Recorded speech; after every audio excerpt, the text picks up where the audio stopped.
James, give us your name and outlet and take it away. Thanks, Ross.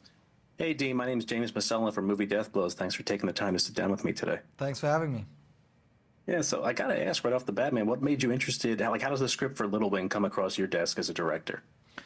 So I worked with John Gadens, the screenwriter on Power Rangers, and he wrote Power Rangers, so he and I became pretty close.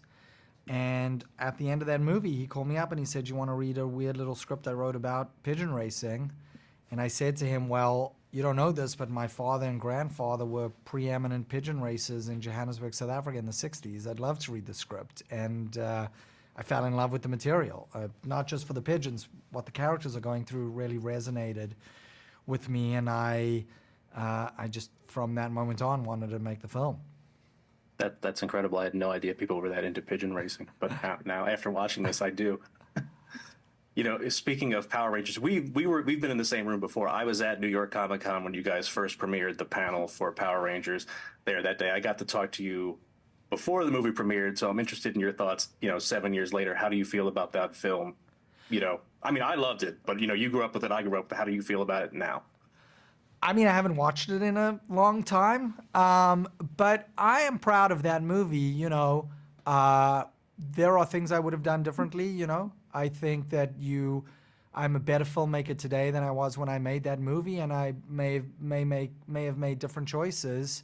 There's stuff on the cutting room floor that the editor and I work with the same editor all the time, and we talk about how there's stuff on the cutting room floor we wish was actually in the movie. I think I'm sure I'll have the same feeling about Little Wing in a few years. Well, think about things that I feel like once I have enough distance from it, what maybe I would have changed. Yeah, you were talking about John Gadens, your screenwriter. Is it more comfortable for you as a director to work with someone who's written stuff for you before, or do you like getting new points of view? It's always great working with people who you work well with and you've been in the trenches with, because you don't know how it's going to go until you're really in the heat of battle. So I love, continuing collaborations that have been successful. Gotcha. And I've noticed you do a lot of like coming of age stories when it comes to kids, but usually it's in like a sci-fi realm. I was interested. This is more like not that. So it's a dramatic coming of age story. Was that something you were comfortable doing, or did you want to throw some like swords and dinosaurs in there at that point? No, I was so relieved that it wasn't framed by those trappings. Like I really wanted to tackle these themes in a more mature way with more mature substantive material, and focus on the characters. It's fun doing all of that other stuff, but I wanted to make something that didn't require those other trappings. I got a chance to interview Catherine Hardwicke, who had directed Brian Cox in a movie called The Prisoner's Daughter not too long ago. And I just asked, what was her experience like coming off, Brian coming off Succession? He's at like the height of his powers. What's it like directing someone who just commands that audience like that? It was great. I mean, he's so gifted, and he's coming to every scene really thoughtfully with really interesting choices.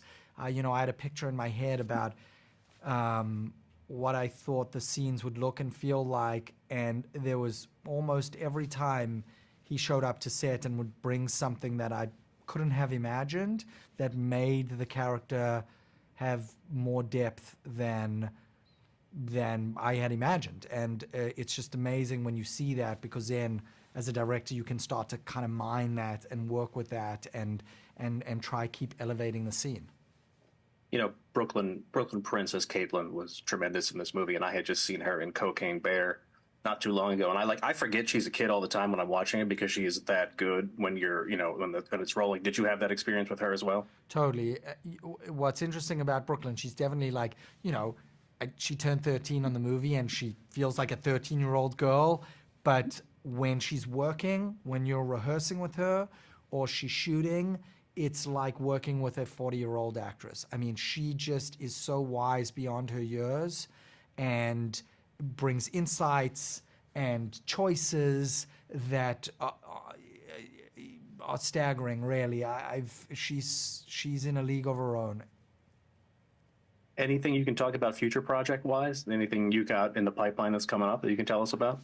Which I'm attached to this movie, Can You Hear Me? That Heartbeat are producing, Kevin Hart's company, and Hideaway are financing. And we're trying to put that together now to go in the summer. So that's a contained thriller, kind of a one-man movie about phone scamming, all set in an apartment psychological thriller. So goes to some pretty intense, dark places, which I'm excited about coming off of this movie.